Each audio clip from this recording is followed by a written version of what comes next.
My disability is what's called cerebral palsy in a general way, but it's a neurological condition that I was born with, and it mainly impacts my lower limbs. Well, I was brought up in a household in which my parents really believed that you should be measured by what you do more than what you are, which was actually a very positive thing in its own ways, but there was also a fair amount of denial about the fact that I even had a disability. So they were, in some cases, kind of oblivious to the problems that I had as I was growing up. And it was also very hard for me to wrap my head around myself as being different, but at the same time, I was being treated at home as if I was absolutely like everybody else. So it's always been a kind of question of how to negotiate that in my own life. So I have a couple things. I have rheumatoid arthritis. I have scoliosis, like severe scoliosis. And I have Ehlers-Danlos syndrome. And I also have POTS, which is postural orthostatic tachycardia syndrome.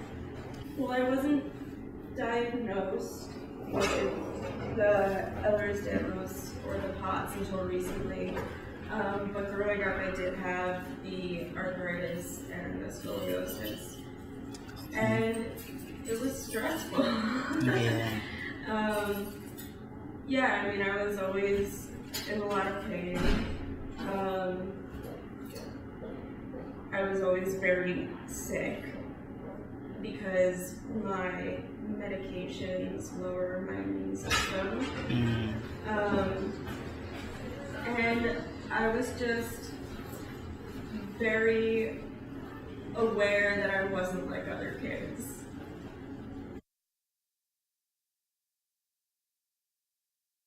Today, my family is very much, my husband and child are very cognizant of the fact that I have a disability, and there's a lot of accommodations that they go through to help me just to be able to get through the day. They've been very supportive.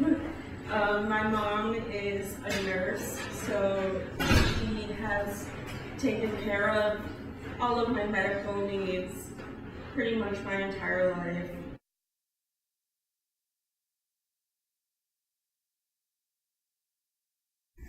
You know, in retrospect, now that I think back on lots of experiences in my life, I very much wonder, I have a feeling that the disability probably played into all kinds of conversations that I had, but as I was younger and had been brought up not to think of myself as disabled, it was at the time harder for me to process.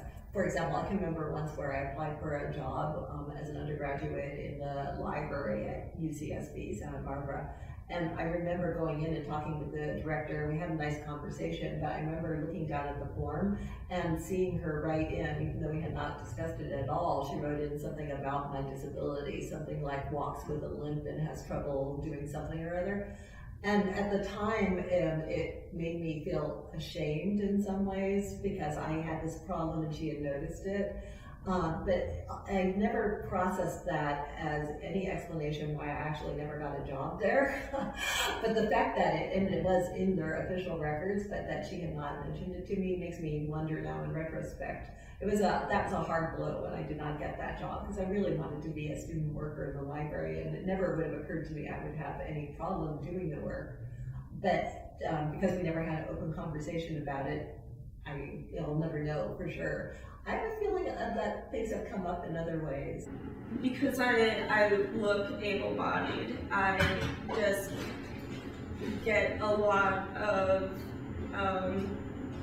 like you look so healthy, you don't look sick. So when I try to use accessible routes or elevators or really any accommodation, people are like, but why are you using that? Or they'll assume that I'm abusing the accommodation because I look fine. And that's happened a lot. One case over behind natural sciences, what was a parking place was made into a loading dock. So, you know, in that case, that actually made it very hard for me to access not just one building, but several buildings over there, because that single parking place was one of the main ways for people like me who cannot walk without pain and discomfort about 200 feet. For when you take that parking place away, then that means I have to walk much greater distances. On like the hills and stuff, if it's slippery, I cannot walk on it. Like, I'm not allowed to walk on ice.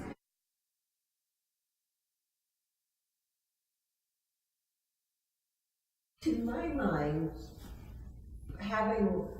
there are some quick fixes. They should just undo some of the mistakes that have been made, some of the things that were accessible accommodations that have been taken away.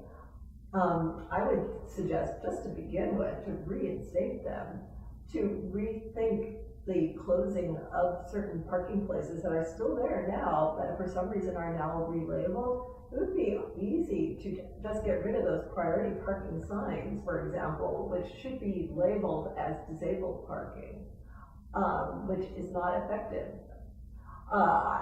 So I would say even just rethinking some of that would be really helpful. I think the first step is education, because I think the reason the campus isn't physically accessible for wheelchair users and whatnot is because people are uneducated.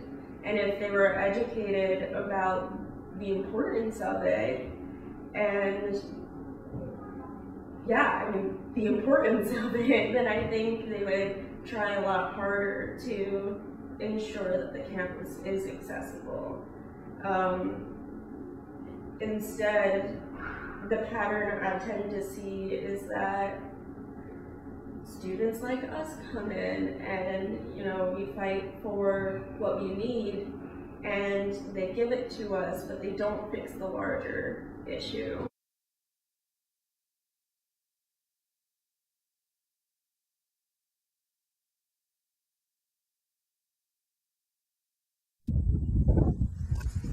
All this snow and no pathway for me to get through. What a shame. Wow.